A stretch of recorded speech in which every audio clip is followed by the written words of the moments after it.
السلام علیکم ورحمۃ اللہ وبرکاتہ۔ اعوذ باللہ من الشیطان الرجیم، بسم اللہ الرحمن الرحیم۔ یا ایہا الذین آمنوا کتب علیکم الصیام کما کتب علی الذین من قبلکم لعلکم تتقون، ایاما معدودات، فمن كان منكم مريضا أو على سفر فعدة من أيام أخر، وعلى الذين يطيقونه فدية طعام مسكين، فمن تطوع خيرا فهو خير له، وأن تصوموا خير لكم إن كنتم تعلمون۔ شهر رمضان الذي أنزل فيه القرآن هدى للناس وبينات من الهدى والفرقان، فمن شهد منكم الشهر فليصم، ومن كان مريضا أو على سفر فعدة من أيام أخر، يريد الله بكم اليسر ولا يريد بكم العسر، وَلِتُكْمِلُوا الْعِدَّةَ وَلِتُكَبِّرُوا اللَّهَ عَلَى مَا هَدَاكُمْ وَلَعَلَّكُمْ تَشْكُرُونَ۔ وَإِذَا سَأَلَكَ عِبَادِي عَنِّي فَإِنِّي قَرِيبٌ أُجِيبُ دَعْوَةَ الدَّاعِ إِذَا دَعَانِ فَلْيَسْتَجِيبُوا لِي وَلْيُؤْمِنُوا بِي لَعَلَّهُمْ يَرْشُدُونَ۔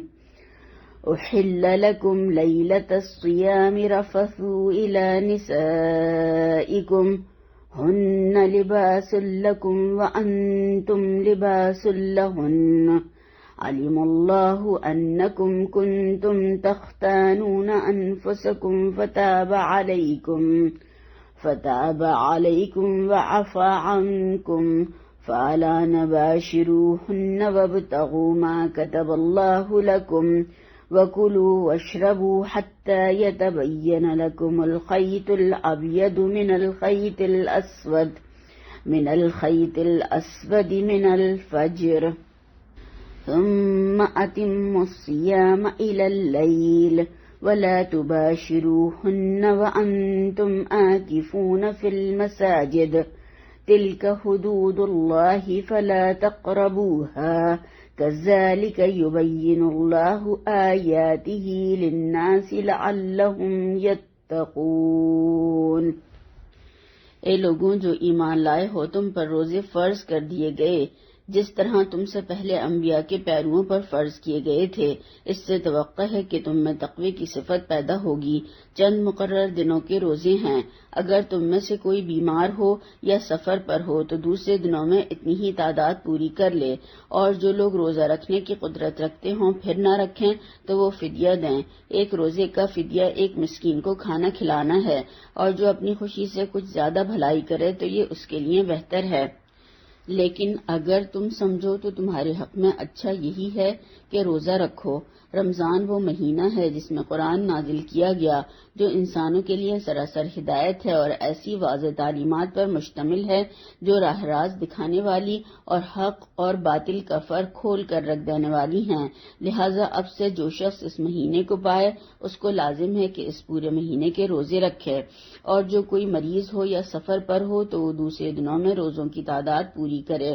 اللہ تمہارے ساتھ نرمی کرنا چاہتا ہے، سختی کرنا نہیں چاہتا، اس لیے یہ طریقہ تمہیں بتایا جا رہا ہے تاکہ تم روزوں کی تعداد پوری کر سکو، اور جس ہدایت سے اللہ نے تمہیں سرفراز کیا ہے اس پر اللہ کی کبریائی کا اظہار اور اعتراف کرو اور شکر گزار بنو۔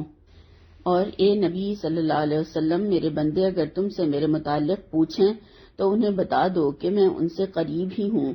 پکارنے والا جب مجھے پکارتا ہے میں اس کی پکار سنتا اور جواب دیتا ہوں، لہٰذا انہیں چاہیے کہ میری دعوت پر لبیک کہیں اور مجھ پر ایمان لائیں۔ یہ بات تم انہیں سنا دو، شاید کہ وہ راہ راست پا لیں۔ تمہارے لیے روزوں کے زمانے میں راتوں کو اپنی بیویوں کے پاس جانا حلال کر دیا گیا ہے، وہ تمہارے لیے لباس ہیں اور تم ان کے لیے ہیں۔ اللہ کو معلوم ہو گیا کہ تم لوگ چپکے چپکے اپنے آپ سے خیانت کر رہے تھے، مگر اس نے تمہارا قصور معاف کر دیا اور تم سے درگزر فرمایا۔ اب تم اپنی بیویوں کے ساتھ شباشی کرو اور جو لطف اللہ نے تمہارے لیے جائز کر دیا ہے اسے حاصل کرو، نیز راتوں کو کھاؤ پیو یہاں تک کہ تم کو سیاہی شب کی دھاری سے سفیدی صبح کی دھاری نمایاں نظر آ جائے۔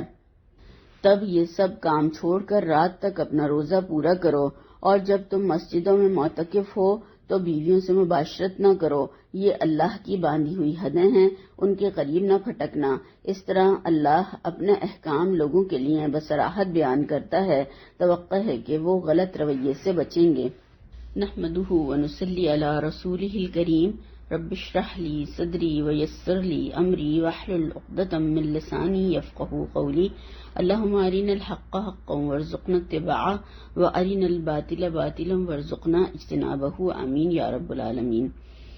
الحمدللہ، اللہ تعالیٰ کا بے حد شکر احسان ہے کہ اس نے کافی عرصے کے بعد پھر اس طرح سے ہمیں اپنا ذکر سننے کے لیے جمع فرمایا۔ اللہ تعالیٰ ہم سب کے جمع ہونے کو قبول فرمائے اور ہم سب کو اس پر بہترین عمل کی توفیق عطا فرمائے۔ اڑتا ہے شوق راحت منزل سے اسب عمر، مہمیز کس کو کہتے ہیں اور تازیانہ کیا۔ عمر کا یہ گھوڑا منزل پر پہنچنے کے شوق میں بہت تیزی کے ساتھ اڑا چلا جا رہا ہے، نہ تو اسے کسی ایڑ کی ضرورت ہے اور نہ اسے کسی مہمیز یعنی کوڑے وغیرہ کی کوئی ضرورت ہے۔ تو اس تیزی سے گزرتے ہوئے ماہ و سال کی گردش اور اللہ تعالیٰ کے فضل و کرم سے چند ہی دنوں میں رمضان کی مبارک ساعتیں ہم سب پر سایہ فگن ہونے والی ہیں انشاءاللہ تعالیٰ۔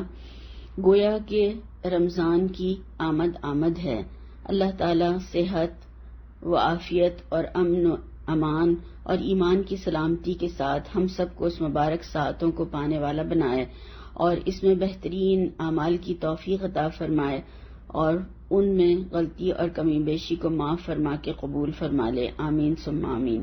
جیسے کہ آپ سب کو معلوم ہے، ہمارا یہ پروگرام استقبال رمضان کے حوالے سے ہے اور کسی کا شایان شان استقبال ہم جب ہی کر سکتے ہیں جب ہم اس کے بارے میں جانتے ہوں، اور یہ اس لیے جو ہمارا پروگرام رکھا جاتا ہے کہ یاد دہانی ہو جائے، یعنی ایک ریمائنڈر کے طور پر، تاکہ ہم بہتر عمل کر سکیں اور بھرپور طریقے سے رمضان گزار سکیں۔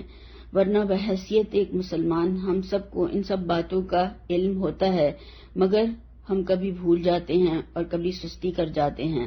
تو یہ ایک طرح سے تذکیر ہے، اور تذکیر کیونکہ انبیاء کرام کی سنت ہے، آپ صلی اللہ علیہ وسلم شعبان سے ہی تیاری کے لیے خطبہ ارشاد فرماتے تھے، اور اس سنت پر عمل کرتے ہوئے آج ہم مل کر بیٹھے ہیں تاکہ رمضان کی اہمیت، فضیلت اور چند کرنے کے کاموں کے بارے میں کچھ جان سکیں، اور پھر پوری شعوری کوشش کے ساتھ انشاءاللہ تعالی ہم اس مہینے میں داخل ہوں۔ جیسا کہ ہم سب جانتے ہیں، رمضان اسلامی سال کا نواں مہینہ ہے۔ اس کا روٹ رمادہ ہے، اس کے معنی ہیں جھلسا دینے والی گرمی۔ امام قرطبی رحمہ اللہ اس کے بارے میں فرماتے ہیں، اس مہینے کا نام رمضان رکھا گیا ہے کیونکہ یہ لوگوں کے گناہوں کو اعمال صالحہ سے جلا دیتا ہے، اور دوسرے اسکالر نے بھی اس کی یہی تشریح کی ہے، اللہ کی رحمت بندوں کے گناہوں کو جلا دیتی ہے۔ روزہ فارسی کا لفظ ہے، عربی میں روزے کو صوم کہتے ہیں۔ صوم کا لفظی معنی ہے رک جانا۔ صائم دراصل عرب اس گھوڑے کو کہتے تھے جس کا مالک اس کو بھوکا پیاسا رکھ کر خوب دوڑاتا تاکہ اس کے اندر قوت برداشت پیدا ہو جائے۔ تو گویا عرب اپنے گھوڑوں کو روزہ رکھواتے تھے تاکہ جنگ یا مشکل حالات میں وہ ان کے زیادہ کام آ سکیں یا ان کے لیے زیادہ کارآمد ثابت ہو سکیں۔ تو یہی ٹریننگ یا تربیت ضبط نفس کی اللہ تعالیٰ نے ہماری کروائی ہے تاکہ ہمارے اندر تقوی کی صفت پیدا ہو اور اس کی راہ میں ہم ہر طرح کے حالات کو برداشت کر سکیں اور دوسرا مقصد یہ بھی ہے کہ ہمیں ان لوگوں کا بھی احساس و خیال ہو جن کا ساری زندگی ہی روزہ رہتا ہے. تو یہ ٹریننگ صرف 29 یا 30 دن کی ہے، اور یہ دیکھتے ہیں کہ ٹریننگ جو ہے کیا ہے. گناہوں سے بچنا اور اللہ کی رضا کے لیے ہر طرح کے نیکی اور خیر کے کام کرنا، اور یہاں تک کہ اس کے حکم سے سارا دن حلال سے بھی رک جانا، اور پھر اس کا اثر باقی کے 11 مہینوں میں بھی نظر آنا چاہیے کہ جس طرح اللہ کے حکم سے حلال سے رک جاتے ہیں رمضان میں، تو اسی طرح حرام اور ناجائز اور نافرمانی والے کاموں سے باقی 11 مہینوں میں رک جائیں. تو اب تھوڑا سا اس کی فرضیت کے حوالے سے دیکھتے ہیں. روزے ہجرت کے 18 مہینے کے بعد 2 ہجری میں فرض ہوئے، اور قرآن کریم میں روزوں کی فرضیت کا حکم سورہ بقرہ کی صرف انہی آیات میں ہمیں ملتا ہے جو ابھی میں نے آپ کے سامنے تلاوت کی اور جن کا ترجمہ رکھا، اور کہیں اس کا تذکرہ پورے قرآن میں نہیں ہے. روزہ ایسی فرض عبادت ہے جو تمام پچھلی امتوں پر بھی فرض تھا، اور ہر شریعت میں کسی نہ کسی طرح سے اس کا حکم موجود رہا ہے.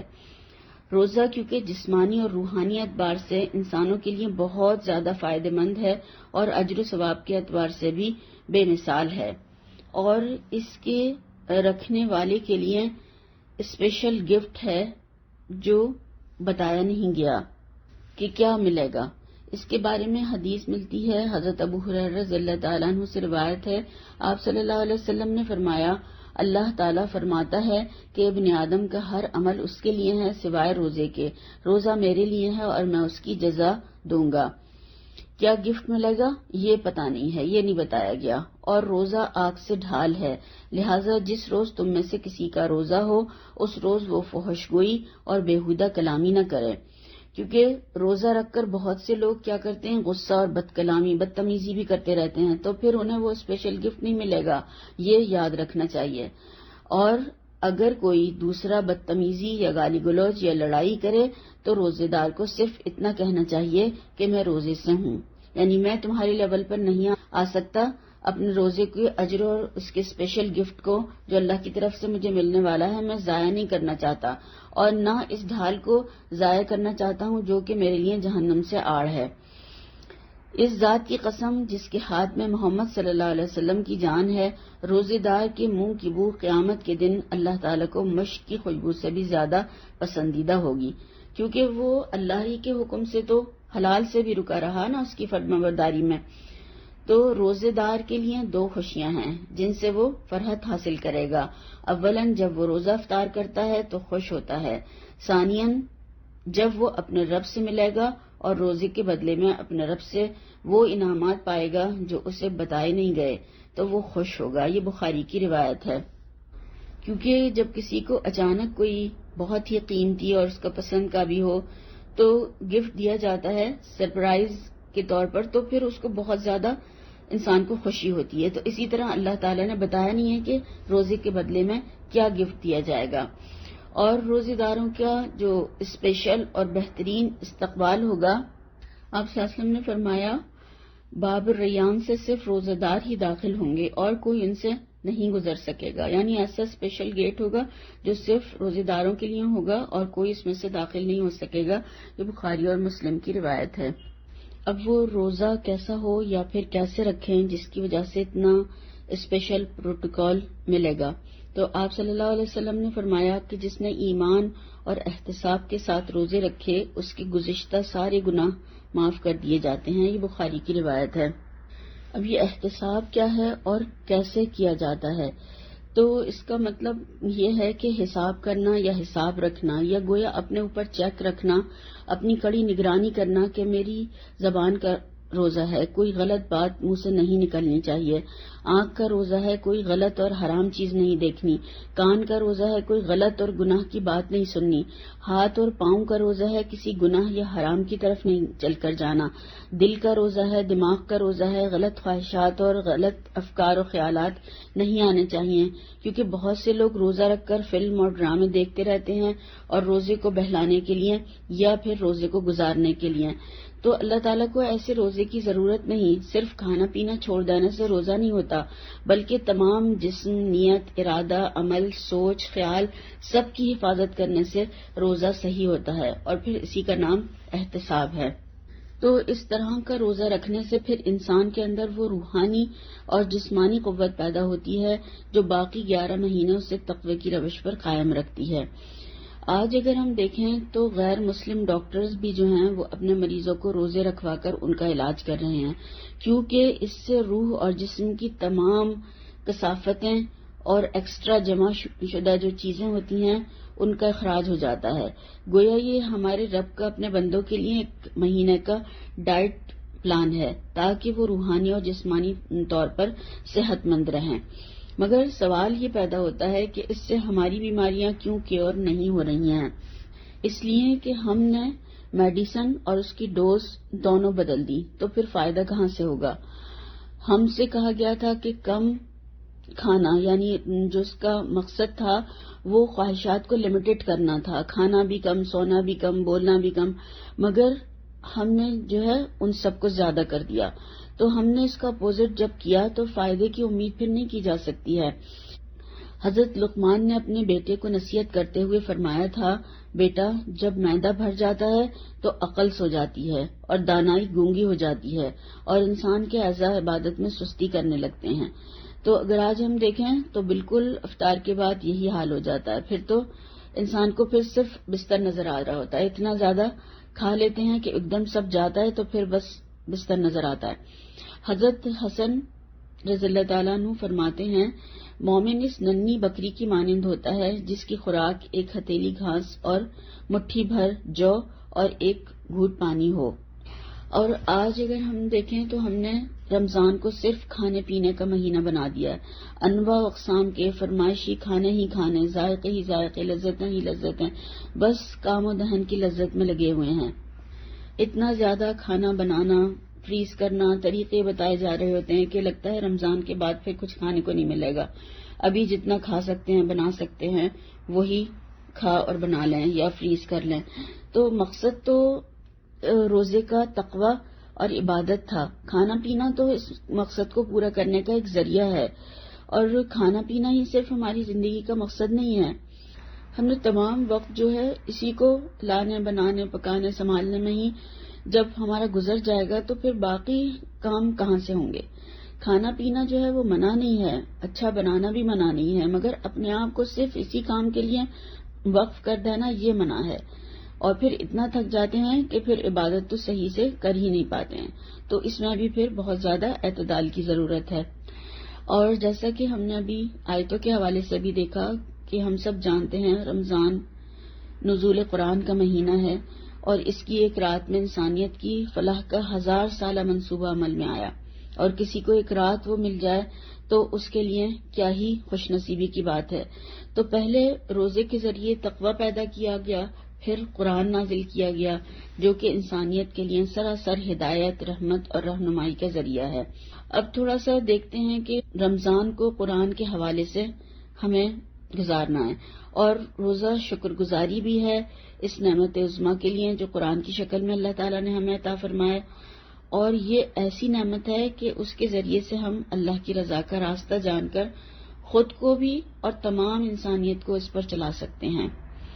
دنیا کی کوئی کتاب، کوئی علم، کوئی سورس اور کوئی ہدایت اور رہنمائی نہیں کر سکتی یا دے سکتی جیسا کہ یہ قرآن کریم ہماری رہنمائی کرتا ہے.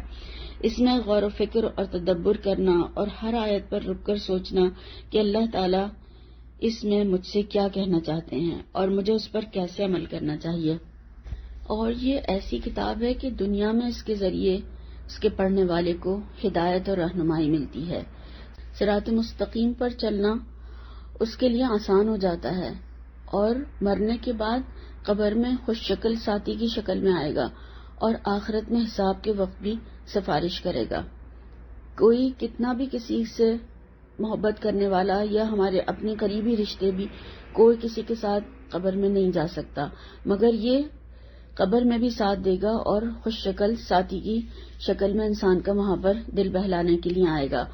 اور آخرت میں حساب کے وقت بھی سفارش کرے گا۔ حضرت عبداللہ بن عمر رضی اللہ تعالیٰ عنہ سے روایت ہے کہ آپ صلی اللہ علیہ وسلم نے فرمایا، روزہ اور قرآن قیامت کے دن بندے کے لیے سفارش کریں گے۔ روزہ کہے گا، اے میرے رب، میں نے اس بندے کو کھانے پینے اور خواہشات پوری کرنے سے روکے رکھا، لہٰذا اس کے بارے میں میری سفارش قبول فرما۔ قرآن کہے گا، اے میرے رب، میں نے اس بندے کو رات قیام کے لیے سونے سے روکے رکھا، لہٰذا اس کے بارے میں میری سفارش قبول فرما۔ چنانچہ ان دونوں کی سفارش اللہ تعالیٰ قبول فرمائیں گے۔ مسند احمد اور طبرانی کی روایت ہے۔ اب تھوڑا سا تراویح کے حوالے سے دیکھتے ہیں۔ حضرت ابو ہریرہ رضی اللہ تعالیٰ عنہ کی روایت ہے، آپ صلی اللہ علیہ وسلم نے فرمایا، رمضان میں ثواب کی نیت سے قیام گزشتہ سارے صغیرہ گناہوں کی مغفرت کا ذریعہ ہے۔ یہ بخاری کی روایت ہے۔ قیام رمضان یا نماز تراویح باقی مہینوں میں تہجد یا قیام اللیل کا دوسرا نام ہے، اور اس کا وقت عشاء سے لے کر طلوع فجر تک ہے۔ اس کے بارے میں ابو ذر رضی اللہ تعالیٰ عنہ سے مروی ہے، انہوں نے کہا کہ ہم نے آپ صلی اللہ علیہ وسلم کے ساتھ روزے رکھے، آپ صلی اللہ علیہ وسلم نے ہمیں تراویح کی نماز نہیں پڑھائی، یہاں تک کہ رمضان کے 7 دن باقی رہ گئے۔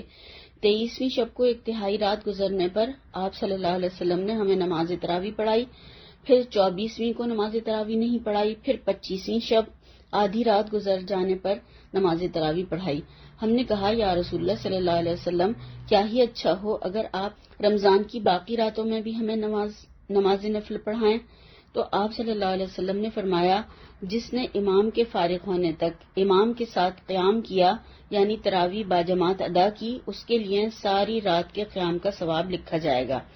پھر آپ صلی اللہ علیہ وسلم نے ہمیں نماز تراویح نہیں پڑھائی حتیٰ کہ 3 روز باقی رہ گئے، چنانچہ آپ نے ہمیں تیسری بار 27ویں شب تراویح پڑھائی، جس میں اہل و عیال کو بھی شامل کیا، یہاں تک کہ ہمیں فلاح کے ختم ہونے کا ڈر ہوا۔ میں نے ابو ذر رضی اللہ تعالیٰ عنہ سے پوچھا، فلاح کیا ہے؟ حضرت ابو ذر رضی اللہ تعالیٰ عنہ نے جواب دیا، سحری۔ یہ ترمذی کی روایت ہے۔ یعنی آپ صلی اللہ علیہ وسلم نے طاق راتوں میں نماز پڑھائی، اور آپ نے تینوں طرح سے، یعنی ابتدائی رات میں، درمیانی رات میں اور آخری رات میں نماز پڑھائی، تاکہ اپنی سہولت سے لوگ جب ان کو سہولت ہو وہ پڑھ سکیں، اور 8 بھی پڑھ لیں، 20 بھی پڑھ لیں، اس میں لڑائی جھگڑوں کی کوئی گنجائش نہیں ہے، کوئی ضرورت ہی نہیں ہے، جو جتنا چاہے اپنا ثواب بڑھا لے۔ اور روزہ فرض ہے اور تراویح نفل ہے، اور یہ 2 الگ الگ عبادتیں ہیں، مگر اس کو نہ سمجھنے کی وجہ سے لوگ الجھن کا شکار رہتے ہیں۔ کسی جیسے کہ بیماری ہے یا سفر کی وجہ سے اب کوئی روزہ نہیں رکھ رہا ہے، بعد میں وہ روزہ رکھے گا، یعنی قضا کر کے بعد میں رکھے گا روزہ، جو اللہ نے یہاں پر اجازت دی ہے کہ اگر تم بیمار ہو یا سفر پر ہو تو تم بعد میں اس کی گنتی پوری کر لو۔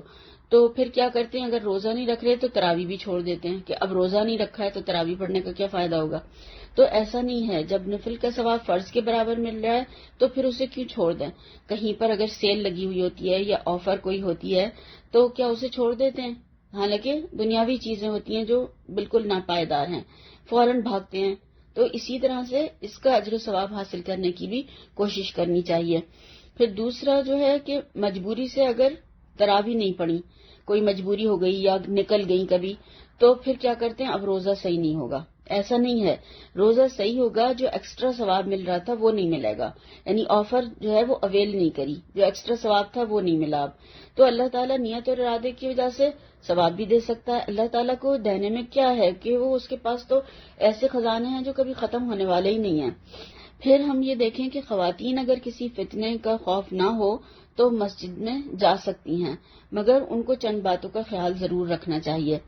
نمبر 1 یہ کہ مساجد کا احترام ملحوظ رکھیں کہ یہ اللہ کا گھر ہے اور ہم کس لیے یہاں پر آئے ہیں، یعنی عبادت کے لیے آئے ہیں، تو پھر اسی پر توجہ رکھیں، وہاں پر جا کر باتوں میں نہ لگ جائیں۔ پھر مسجد میں داخل ہونے کی اور باہر نکلنے کی دعا کا ضرور اہتمام کریں۔ پھر مسجد میں شور شغف ہنگامہ کسی کو پریشان نہ کریں اور آوازیں پست رکھیں، ورنہ اناؤنس کر رہے ہوتے ہیں کہ بچے شور کر رہے ہیں، خواتین کی آوازیں آ رہی ہیں، تو پھر اس طریقے سے وہاں جا کر کوئی ہنگامہ آرائی نہ ہو۔ پھر بیٹھنے سے پہلے تحیت المسجد ضرور پڑھیں، یہ مسنون عمل ہے۔ اور پھر مکمل پردے کے ساتھ جائیں، اور عبایا ایسے نہ ہو کہ اس پر ایک اور عبائی کی ضرورت پڑ جائے، اور اپنی زینت کو ظاہر نہ کریں۔ اور پھر لاسٹ جو ہے وہ خوشبو لگی ہوئی نہ ہو، یعنی اگر جو عورت خوشبو لگائے تو پھر وہ گھر میں نماز پڑھے، وہ مسجد نہ جائے، کیونکہ خوشبو لگا کر مسجد آنے والی خواتین کے لیے حدیث میں آتا ہے، آپ صلی اللہ علیہ وسلم نے فرمایا جو عورت خوشبو لگا کر مسجد کی طرف نکلی تو اسے غسل کر لینے تک اس کی کوئی نماز قبول نہیں ہوگی۔ یہ مسند احمد، مسلم اور نسائی کی روایت ہے۔ یعنی غسل جنابت نہ کر لے، یعنی عام غسل بھی نہیں ہے، وہ ناپاک ہو جاتی ہے، اور وہ غسل جنابت جب تک نہیں کرے گی تو اس کی عبادت بھی قبول نہیں ہوگی۔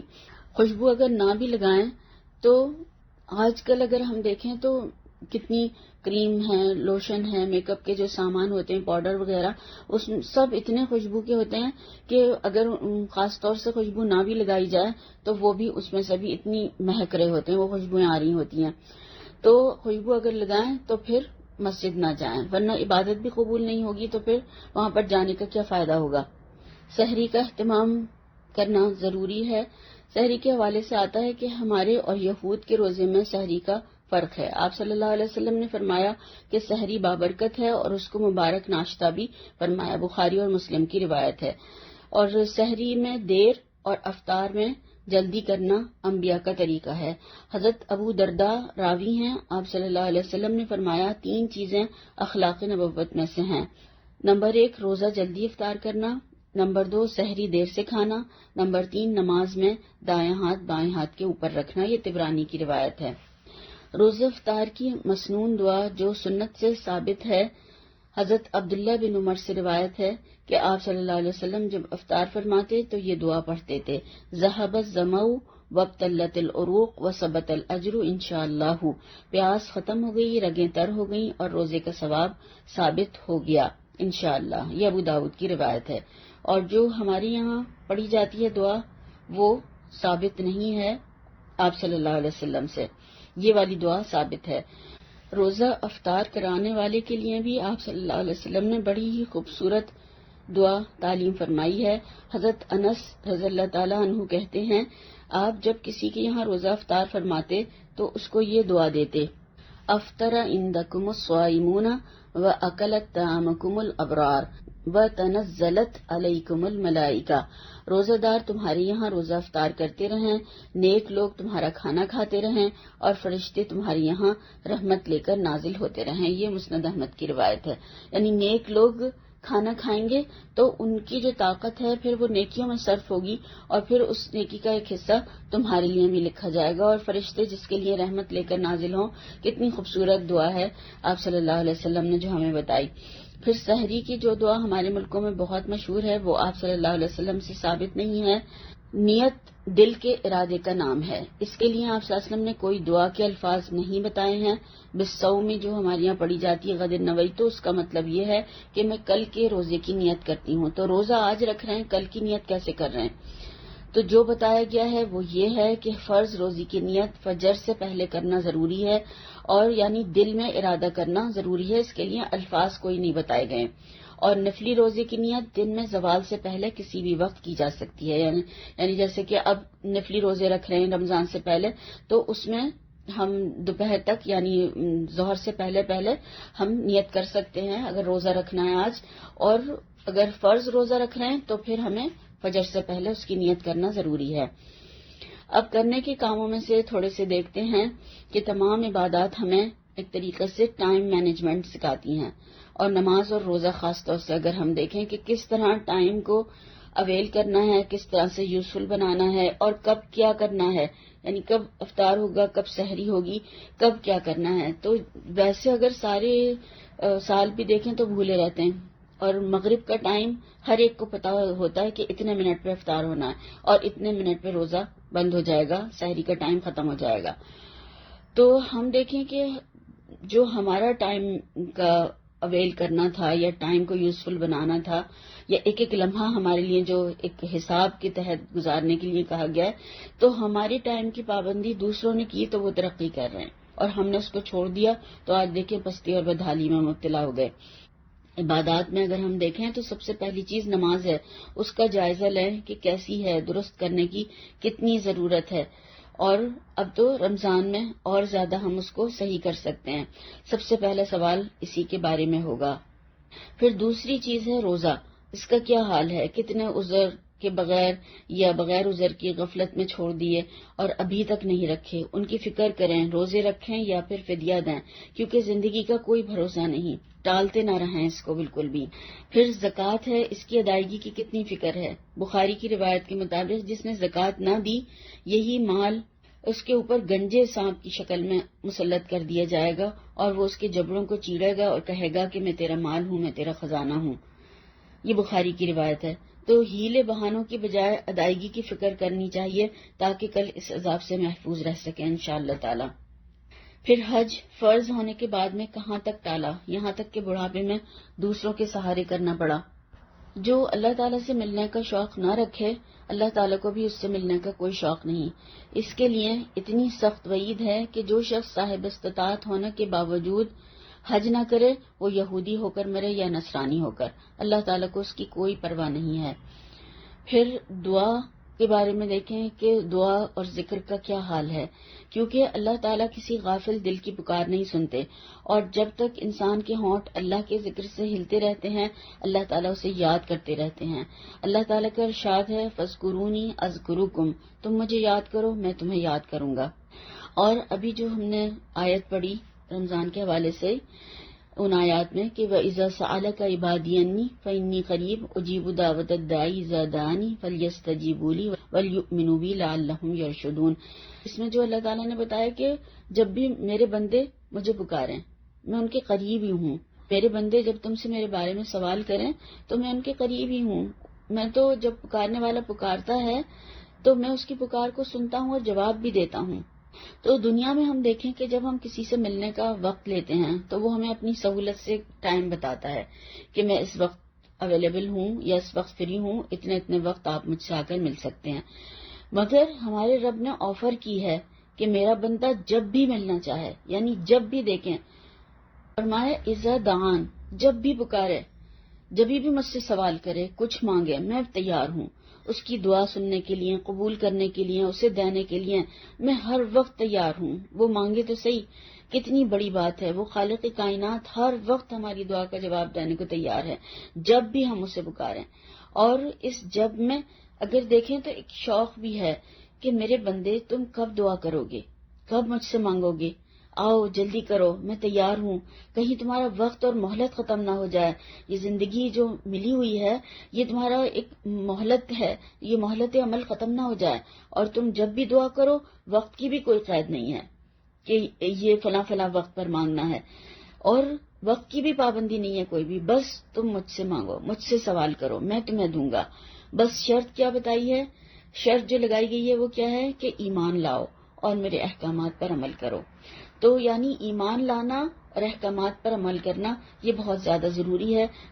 یہی بات ایک شاعر نے اس طرح کہی ہے، ابھی وقت بھی ہے موقع بھی، مہلت بھی عمل کی باقی ہے، کب پلٹیں گے یہ سب بندے، کہتا تو ہے یہ وہ ہر شب کو، ہے کوئی جو پلٹے میری طرف، میں تھام لوں اس کو چپکے سے، بدلے میں جزا میں جنت دوں۔ دعا کے حوالے سے آپ صلی اللہ علیہ وسلم نے فرمایا 4 لوگوں کی دعا رد نہیں کی جاتی ہے۔ روزے دار کی افطار کے وقت کی گئی دعا، نمبر 1۔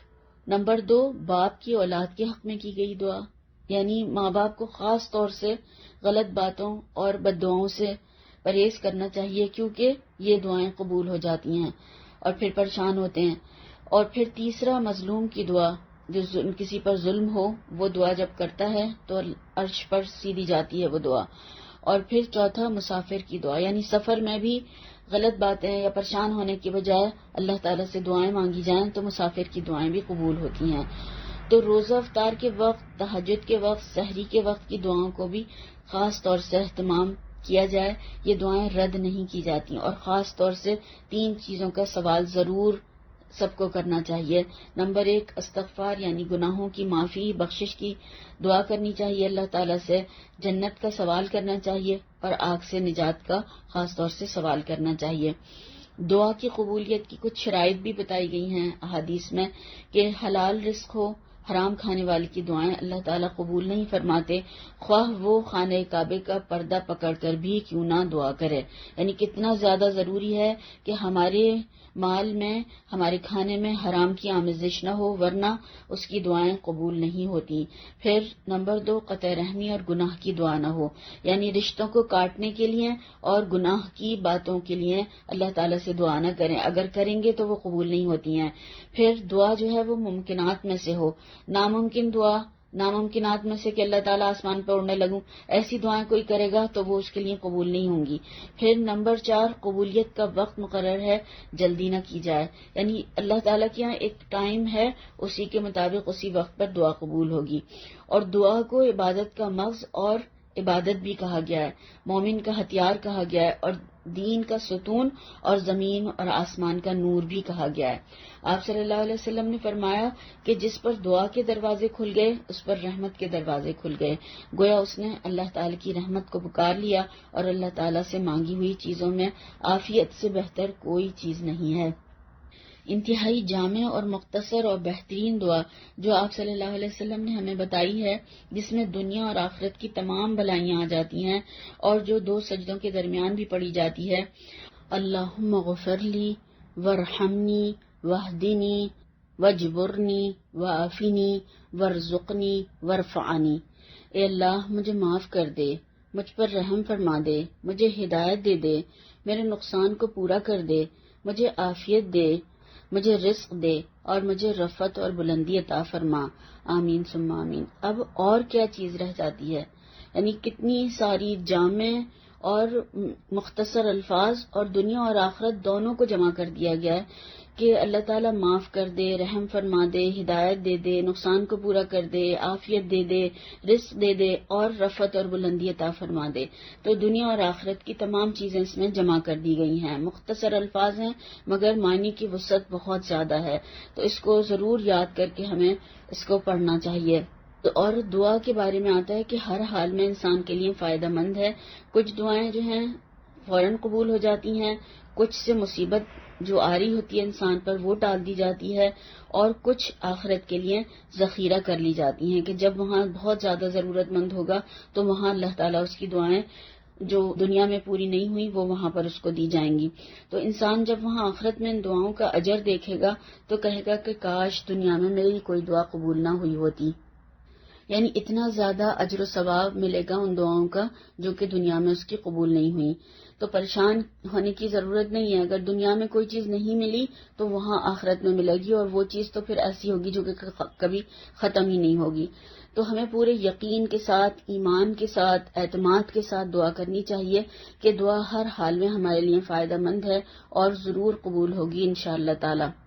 آپ صلی اللہ علیہ وسلم ایک بار ممبر پر چڑھے اور ہر سیڑھی پر آپ نے آمین کہی، تو صحابہ کرام نے اس غیر معمولی آمین کی آپ صلی اللہ علیہ وسلم سے وجہ دریافت فرمائی، تو آپ صلی اللہ علیہ وسلم نے فرمایا کہ جبرائیل علیہ السلام آئے تھے اور انہوں نے 3 دعائیں مانگی جس پر کہ میں نے آمین کہا۔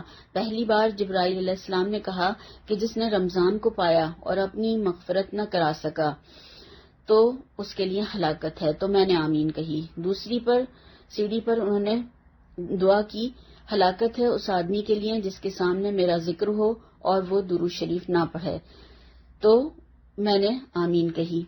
تیسری بار جس شخص نے اپنے ماں باپ یا دونوں میں سے کسی ایک کو بڑھاپے کی حالت میں پایا اور خدمت کر کے جنت حاصل نہ کر سکا اس کے لیے بھی ہلاکت ہے، تو میں نے اس پر بھی آمین کہی۔ یہ حاکم کی روایت ہے۔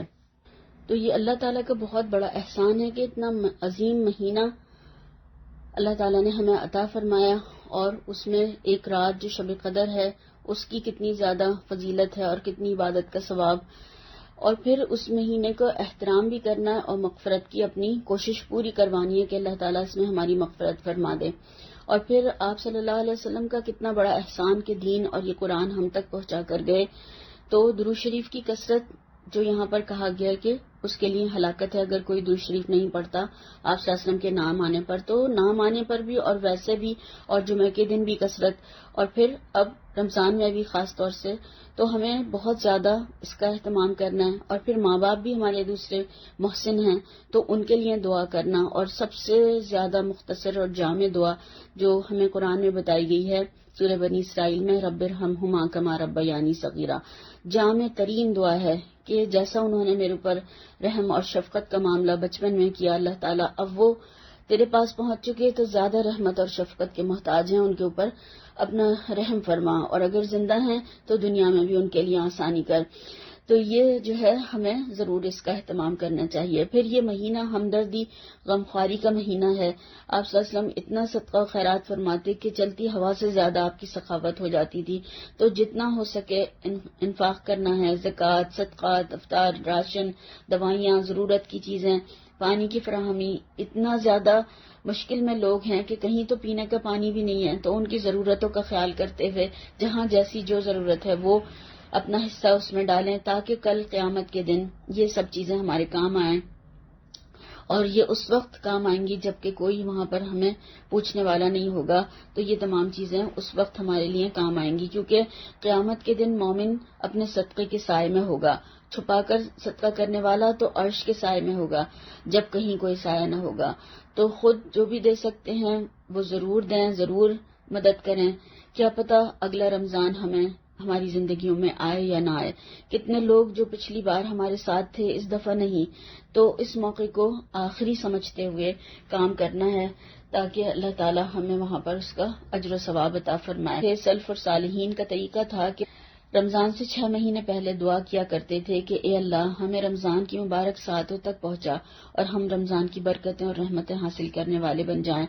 اور پھر رمضان کے گزرنے کے بعد 6 مہینے تک یہ دعا کرتے تھے کہ اللہ جو اس رمضان میں عبادتیں کی ہیں انہیں صحیح کر کے قبول فرما لے، آمین ثم آمین۔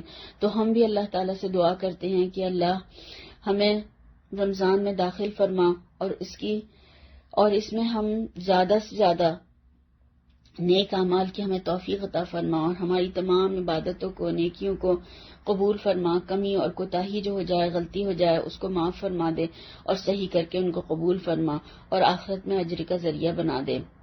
اور ان سب باتوں کو بتانے میں، پہنچانے میں جو غلطی اور کمی ہو گئی ہو اللہ تعالیٰ اسے معاف فرما دے اور اس کو ہمارے لیے صدقہ جاریہ بنا دے۔ ربنا تقبل منا انک انت السمیع العلیم وتب علینا انک انت التواب الرحیم۔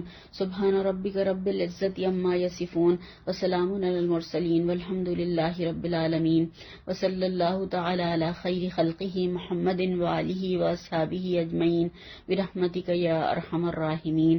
سبحانک اللہم وبحمدک اشہد ان لا الہ الا انت استغفرک واتوب الیک۔ السلام علیکم ورحمۃ اللہ وبرکاتہ۔